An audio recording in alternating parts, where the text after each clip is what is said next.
Subscribe करें और bell icon पर क्लिक करें। अच्छी क्लासेस के current point to point program में आज हम चर्चा करेंगे राष्ट्रीय स्टार्टअप सलाहकार परिषद की। आइए जानते हैं ये चर्चा में क्यों है। हाल ही में केंद्रीय मंत्री पीयूष गोयल ने राष्ट्रीय स्टार्टअप सलाहकार परिषद की पहली बैठक की अध्यक्षता की है। इस परिषद की स्थापना सतत आर्थिक विकास की अवधारणा के अंतर्गत की गई है ताकि भारत को व्यापार सुगमता सूचकांक जैसे सूचकांकों में बेहतर स्थिति प्रदान की जा सके। आइए जानते हैं राष्ट्रीय स्टार्टअप सलाहकार परिषद की संरचना को। राष्ट्रीय स्टार्टअप सलाहकार परिषद का गठन भारत सरकार के उद्योग एवं आंतरिक व्यापार संवर्धन विभाग द्वारा किया गया। राष्ट्रीय स्टार्टअप सलाहकार परिषद की अध्यक्षता वाणिज्य उद्योग मंत्री द्वारा की जाती है। इस परिषद में गैर आधिकारिक सदस्य भी होते हैं जो कि सरकार द्वारा सफल स्टार्टअप्स को संस्थापकों, भारत में कंपनी बनाने और उसे विकसित करने वाले अनुभवी व्यक्तियों, स्टार्टअप में निवेशकों के हितों का प्रतिनिधित्व करने में सक्षम व्यक्तियों, इनक्यूबेटरों और उत्प्रेरकों के हितों का प्रतिनिधित्व करने में सक्षम व्यक्तियों और स्टार्टअप्स के हितधारकों के संघों एवं औद्योगिक संघों के प्रतिनिधियों जैसे विभिन्न वर्गों में से नामांकित किए जाते हैं। राष्ट्रीय स्टार्टअप सलाहकार परिषद में गैर आधिकारिक सदस्यों का कार्यकाल 2 वर्ष का होता है।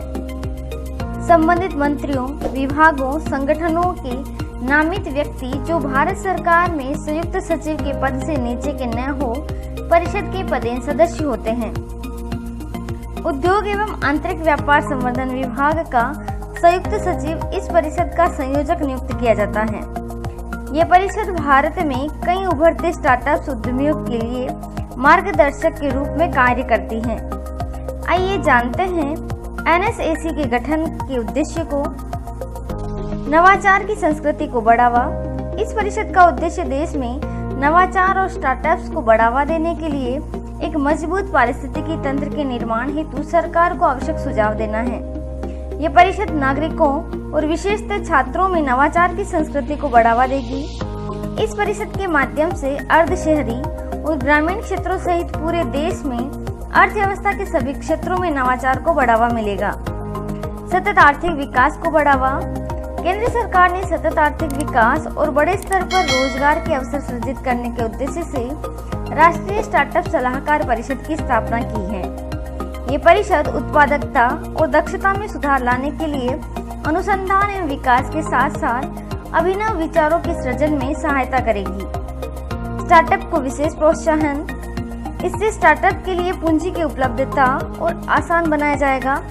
यह परिषद भारतीय स्टार्टअप में निवेश के लिए वैश्विक पूंजी को आकर्षित करने, मूल प्रमोटरों के साथ स्टार्टअप्स पर नियंत्रण बनाए रखने और भारतीय स्टार्टअप्स के लिए वैश्विक बाजार उपलब्ध कराने में भी सहयोग करेगी। इस परिषद का उद्देश्य बौद्धिक संपदा अधिकारों के व्यवसायीकरण को बढ़ावा देना है। इस परिषद का उद्देश्य विनियामक अनुपालन और लागत को कम करते हुए व्यापार शुरू करने, उसे संचालित करने, विकसित और बंद करने की प्रक्रिया को आसान बनाना है। आइए जानते हैं भारत में स्टार्टअप इकोसिस्टम की प्रगति हेतु सुझाव को। भारत में स्टार्टअप इंडिया आंदोलन राष्ट्रीय भागीदारी और राष्ट्रीय चेतना का प्रतीक बन चुका है। हालांकि विशेषज्ञों का कहना है कि छात्रों को नवाचार के लिए प्रोत्साहित करने के लिए स्कूल स्तर पर उद्यमिता के बीज बोने की आवश्यकता है। इसके अतिरिक्त सफल उद्यमियों को अपने ज्ञान, अनुभव, विचारों आदि को साझा करने के साथ साथ छात्रों और युवाओं का मार्गदर्शन भी करना होगा। ग्रामीण भारत से लेकर टियर 2 और टियर 3 शहरों में लोगों के पास कई अनोखे आइडियाज हैं जिन पर काम करके सफल बनाने की जरूरत है। Startup India the way ahead के लक्ष्यों को साकार करना सभी की सामूहिक जिम्मेदारी होनी चाहिए। गौरतलब है कि startup India the way ahead अभियान को प्रधानमंत्री ने जनवरी 2021 में लॉन्च किया था। इससे भारत को उस मंच पर पहुंचने में मदद मिलेगी जहां दुनिया भर के देश भारत की उपलब्धियों के आधार पर अपने स्टार्टअप इकोसिस्टम तैयार करना चाहेंगे। इससे स्टार्टअप इंडिया को भी वैश्विक मंच मिलेगा।